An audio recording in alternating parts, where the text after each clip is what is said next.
Esto es Salud de Mujer, el podcast de la Sociedad Panameña de Obstetricia y Ginecología. Un espacio creado para brindar información actualizada en procura del cuidado de la salud y mejora de la calidad de vida de la mujer panameña. Esto es Salud de Mujer. Buenos días para todos, bienvenidos a una nueva edición del podcast Salud de Mujer de la Sociedad Panameña de Obstetricia y Ginecología. El pasado 8 de mayo fue el Día Internacional de Concienciación de Cáncer de Ovario. Hoy queremos conversar entonces sobre banderas de alerta de este tipo de cáncer, del que podemos decir que poco se habla, que no está quizás entre los tipos de cáncer que mayormente afecta a la mujer. Sin embargo, sí tiene una tasa importante en nuestro país y a nivel mundial que debe revisarse, sobre todo su agresividad. Y para eso tenemos a la doctora Bleisen Atmadé, ginecóloga y especialista en oncología ginecológica, también miembro de la Sociedad Panameña de Obstetricia y Ginecología. Bienvenida, doctora. Gracias, Patricia. También gracias a la sociedad por estas cápsulas educacionales para la población. Pues como bien mencionaste, vamos a conversar sobre aquellas red flags o signos de alerta que debemos tener presentes ante el cáncer de ovario, sobre todo en esta fecha de que se hace conciencia sobre esta enfermedad del cáncer de ovario el 8 de mayo. Entonces, comencemos por lo básico, por la definición. ¿Cáncer de ovario qué es?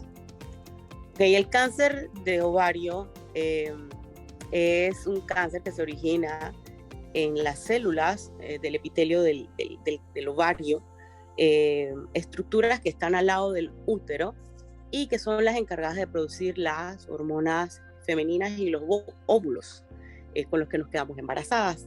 Y también pues cercano están las trompas de falopio, pues otra estructura que también se considera puede ser el origen del cáncer de ovario, para definirlo así de una manera muy sencilla.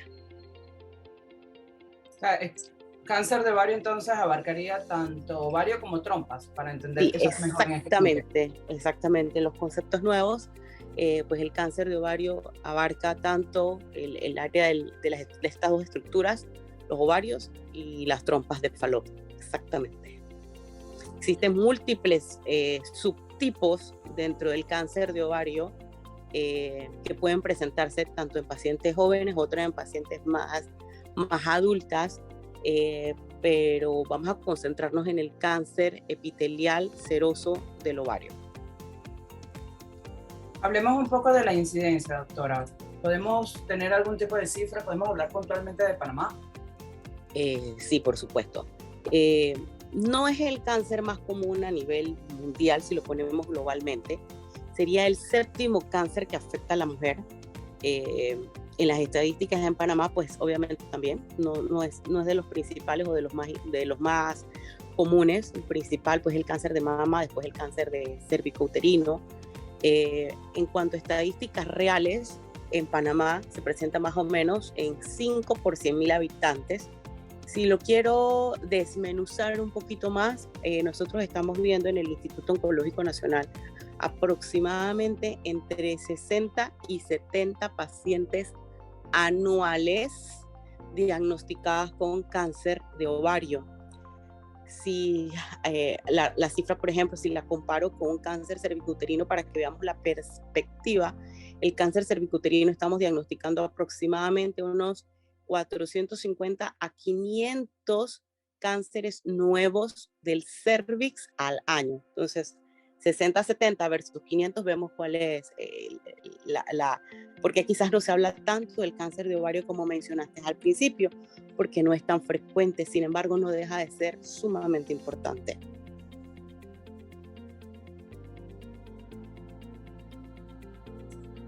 Factores de riesgo, doctora, porque siendo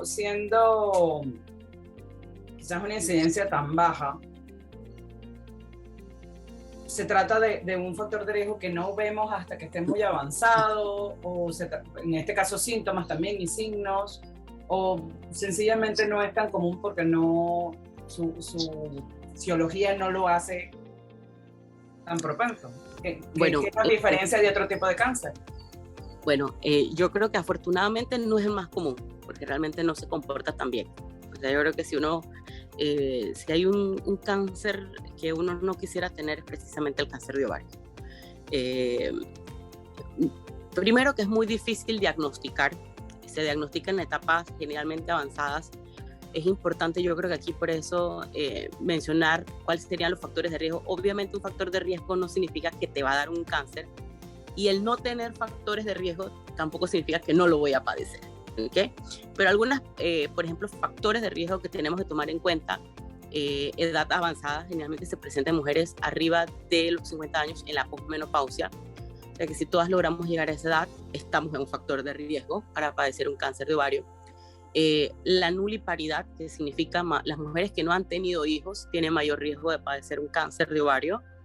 El sobrepeso o la obesidad, o sea, el estar un poquito pasadito de peso, pues nos hace más propensos a este tipo de tumores. El uso de terapia de reemplazo hormonal en la posmenopausia por periodos prolongados de tiempo. Tomar en cuenta los factores hereditarios o familiares, que significa madre, hermana, abuela que hayan tenido un cáncer de ovario, importante, porque pudiese haber algún factor genético involucrado, ¿verdad? Y alguna mutación que nos hace, pues, ser propensas hereditariamente a este tipo de patología. Factores obviamente protectores, porque así como mencionamos los factores de riesgo, pues también debemos mencionar los factores protectores. Sería el tener hijos nos protege del cáncer de ovario. Nada más que lo que sí quiero mencionar es que el hecho de que tengas hijos no significa que no te va a dar un cáncer de ovario, sería un factor protector. El uso de anticonceptivos orales también se menciona como un factor protector. La lactancia materna, por eso somos tan pro lactancia, no solamente por los beneficios que hay en el bebé, sino también por los beneficios innumerables que hay en la mujer, pues también es un factor protector. Viene siendo, y se ha mencionado mucho para no dejarlo pasar como un factor de riesgo, y probablemente lo van a ver mucho en las redes, el uso de talco en el área de los genitales, que ya no es tan común en la población más joven, pero probablemente nuestras abuelas e inclusive nuestras madres sí utilizaban mucho el colocarse talco en el área genital.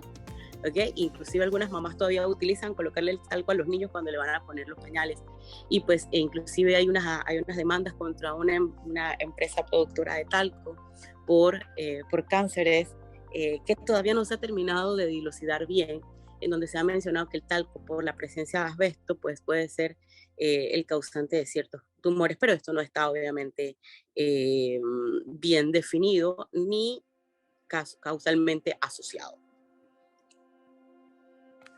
Era pensado que lo del talco era un mito. Todavía, por eso te digo, lo menciono porque si haces una búsqueda o buscamos por internet, nos va a seguir saliendo, ¿no? Lo del famoso talco en el área de los genitales. Afortunadamente ya casi no se usa, ¿no? Pero sí lo vemos de vez en cuando en las abuelitas, que lo usan mucho. Antes de que comentara o empezara a hablar de los factores de riesgo, comenzara a enumerarlos, comentó algo como que si hay un cáncer que sería bueno que no nos diera es el cáncer de ovario. Entonces ahí va mi pregunta. ¿Su pronóstico cuál es? Ok, esto es en general para la mayoría de los tumores. Mientras más temprano yo diagnostico un cáncer, mi pronóstico va a ser mejor, ¿ok? Mientras más avanzado yo diagnostico un cáncer, pues el pronóstico va a ser más reservado. Para el cáncer de ovario, como les mencionaba, generalmente no nos da signos de alarma tempranamente. Cuando tenemos algún signo, generalmente tenemos una etapa avanzada. Y diciendo esto, pues, la mayor parte de las veces el cáncer de ovario se diagnostica en etapas avanzadas. O sea, casi del 50 al 70%, o diríamos que más del 70% de los cánceres, cuando llegan en etapas 3, que son etapas avanzadas. Etapas en donde probablemente tendríamos que iniciar con tratamientos de quimioterapia y no cirugía. Y es precisamente porque no nos da síntomas, no nos da un signo de alarma tempranamente. Les puedo mencionar algunos de los signos de alerta que nos pudiese pues considerar consultar con el médico oportunamente, que puede ser, por ejemplo, que me sienta que tengo sensación de hinchazón abdominal o distensión abdominal, las faldas me aprietan, los pantalones me quedan muy apretados, no puedo cerrarlos, y no precisamente porque estoy comiendo más, sino que estoy notando esto de manera prematura, hinchazón o distensión abdominal, llenura después que como, falta de apetito, pérdida de peso, náuseas, puedo tener estreñimiento e inclusive pudiese tener sensación de que quiero ir mucho a orinar. Obviamente todo lo que he mencionado, como ves, son síntomas que pudiesen quizás confundirse con otras enfermedades, no necesariamente malignas, enfermedades benignas también. Entonces sí hay que estar muy atentos, por ejemplo, a algo que uno considere esto no es normal en mí, para buscar oportunamente la atención médica, recalcando que la visita ginecológica debe hacerse al menos anualmente para tu examen clínico de mamas, el examen clínico ginecológico de rutina, realizar las citologías o papanicolaos, realizar las ecografías. Las ecografías ginecológicas son importantes para visualizar el útero y los ovarios, si tienen tamaño adecuado, morfología adecuada, si no hay ningún quiste. Todas estas cosas nos van a ayudar a detectar oportunamente un cáncer de ovario. No existe una prueba al día de hoy que sea de confianza para la detección. Por ejemplo, para cáncer de cervix tenemos la citología o el papanicolao. Para cáncer de mama tenemos la mamografía y el ultrasonido de mama. En el caso de cáncer de ovario no tenemos una prueba absoluta que nos diga esta es la prueba que nos tenemos que hacer todos los años para detectar oportunamente el cáncer de ovario. Sin embargo, sí puede ayudar nuestros síntomas y la visita anual a nuestro ginecólogo. Podemos detectar quizás un tumor que esté en fases iniciales para poder tratarlo oportunamente y que nuestro pronóstico obviamente sea mucho mejor. Usted habla de que es difícil de detectar tempranamente. Cuando se presentan estos síntomas de una manera ya obviamente, no digo que no se puedan confundir con otros porque realmente parecen ser muy similares a otras situaciones. ¿Qué tan avanzado estaría? O sea, por la mayoría de las veces, la pregunta puntual sería, la mayoría de las veces los diagnosticamos en qué grado de avance, por lo menos en Panamá. Ok, para hacerlo muy, muy sencillo, los tumores los diagnosticamos en etapa 1, 2, 3 y 4. ¿Okay? Y generalmente el cáncer de ovario, cuando llega al ginecólogo o oncólogo, generalmente llega a una etapa 3, la mayor parte de las veces. ¿Okay? No quiero decir que el 100%, pero arriba del 50% de los casos que recibimos están en etapas 3 para cáncer de ovario. Precisamente como les he mencionado, es por los síntomas tan inespecíficos que pueden confundirse con otra patología. Comenzamos a estudiar que si tengo gastritis, que si tengo problemas para ir a evacuar. Entonces, por eso es importante que la visita anual, como les mencionaba, y los estudios de apoyo que pudiésemos solicitar, la ecografía para ver que el útero y los ovarios estén en forma adecuada. Podemos utilizar marcadores tumorales como el CA125 y otros marcadores tumorales que también serían necesarios en caso de que sospechemos que estamos ante un cáncer de ovario. La historia clínica y el examen físico es sumamente importante para poder tener una sospecha de que lo que tenemos quizás no es algo benigno, sino que estamos ante una patología maligna. Así que realmente es bien importante que si tenemos algún síntoma que consideramos que no es normal en nosotros, pues buscar al especialista oportuno para nuestra atención. Importante, Doc. ¿Curable? ¿Tratable? ¿Hasta qué grado? Ok. Mientras más temprano diagnostiquemos un cáncer de ovario, pues mayores las oportunidades de cura. Si yo diagnostico un tumor en una etapa 1 en donde solamente está afectado un ovario, pues obviamente las posibilidades de que este paciente se cure, esté vivo en 5 años, obviamente van a ser mucho mayores. mientras más avanzado yo detecto un cáncer, estamos hablando de un tumor que pues ya no está solamente localizado en los ovarios, sino que está regado por la superficie de los intestinos o por el diafragma, por los pulmones o el hígado, pues obviamente el pronóstico va a ser un poquito diferente y probablemente las oportunidades de vida a 5 años son mucho menores. Entonces va a depender mucho de la etapa en que se diagnostica. Etapas más tempranas, pues mayor supervivencia para el paciente. Diagnosticado en etapas más tardías, pues obviamente menor supervivencia. Pues es un tumor que generalmente, como te menciono, tiene que ser tratado de una manera multidisciplinaria. No solamente basta la cirugía, generalmente hasta en etapas tempranas a veces complementamos los tratamientos con tratamientos de quimioterapia. A veces necesitan de 1 hasta 6 ciclos de quimioterapia o a veces hasta más ciclos. Eso obviamente se determina en conjunto con el equipo de oncología médica, como te digo, el equipo multidisciplinario, pero lo que sí es importante es que mientras más temprano lo diagnostiquemos, mayores nuestras oportunidades de sobrevivir a este tipo de patologías, al cáncer de ovario. Bueno, doctora, con esto le invito a dejar un mensaje final antes de cerrar nuestro podcast. Creo importante el reforzar que no estamos exentos de estos tipos de cáncer. Se pensaba que teníamos que tener siempre el factor de que alguien tenía que tenerlo para yo probablemente desarrollarlo. Ya vemos que muchos factores pueden influir en ese desarrollo. Y sobre todo, pues, de parte del SPOC, pedirle a todos nuestros oyentes entender que estas son enfermedades que no surgen nada más un día según la conmemoración o la celebración, sino que tenemos que estar pendientes de ellas en todas las fechas y todo el año. Le dejo a usted el micrófono para unas palabras de cierre. Okay, gracias. Recordarles a nuestros queridos oyentes, a nuestras pacientes, a todo el público en general, que pues la salud está en nuestras propias manos. Nosotros somos los que debemos ser conscientes de todas las enfermedades, de los factores de riesgo. Tenemos información educacional a la mano para estar atentos a todos estos signos de alarma. Como les menciono, importantísimo y cosas claves es la visita anual y chequeo médico, ya sea con medicina general. En el caso específico de las mujeres, pues recordar que tenemos una cita anual con ginecología.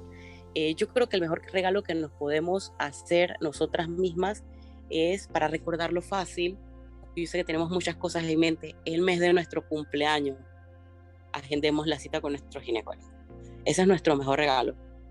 Si queremos pues seguir compartiendo con nuestras familias, ver crecer a nuestros hijos, ver a nuestros padres envejecer, entonces compartir y vivir lo hermoso que es la vida, también pues tenemos que buscar atención médica. Lastimosamente, nos toca ver como oncólogos muchas pacientes que llegan en etapas avanzadas en donde pues la búsqueda de atención llega un poco tardía por síntomas y a veces síntomas muy severos, en donde hay quizás hasta años de evolución de un síntoma y nunca se buscó una atención médica. Entonces no tengamos miedo a la evaluación, al escrutinio médico. Creo que este es un mensaje precisamente para educarnos, que es mejor prevenir que buscar la cura o un tratamiento. Entonces, yo creo que el mejor mensaje es tener presente de que todos los años tenemos una visita médica anual. Organícense para que puedan entonces visitar a sus médicos y ser conscientes de todas las enfermedades. Así que gracias, Patricia, gracias al SPOC por esta cápsula educacional y espero que sirva mucho para todos nuestros oyentes, para tener en cuenta cuáles son los signos de alarma, cuándo buscar ayuda médica oportunamente. Muchas gracias a usted por acompañarnos, doctora. Para quienes quieran contactar a la doctora Blixen Amadel, la pueden ubicar en el directorio médico de la página web del SPOC, www.spocpanama.org, así como a ella, al resto de los miembros de la sociedad, médicos, ginecólogos idóneos en el país. Les recordamos su chequeo anual, les recordamos seguir estas cápsulas, seguir los podcasts, seguir nuestras redes sociales para obtener información veraz. Tener información es tener el poder para prevenir enfermedades o para poder atendernos a tiempo y es sumamente importante. Les esperamos el próximo martes en una nueva edición de Salud de Mujer. Buenos días para todos. Ha finalizado una nueva edición de Salud de Mujer, el podcast de la Sociedad Panameña de Obstetricia y Ginecología. Todos los martes a las 7 de la mañana, una nueva edición. Desde ya, te estamos esperando.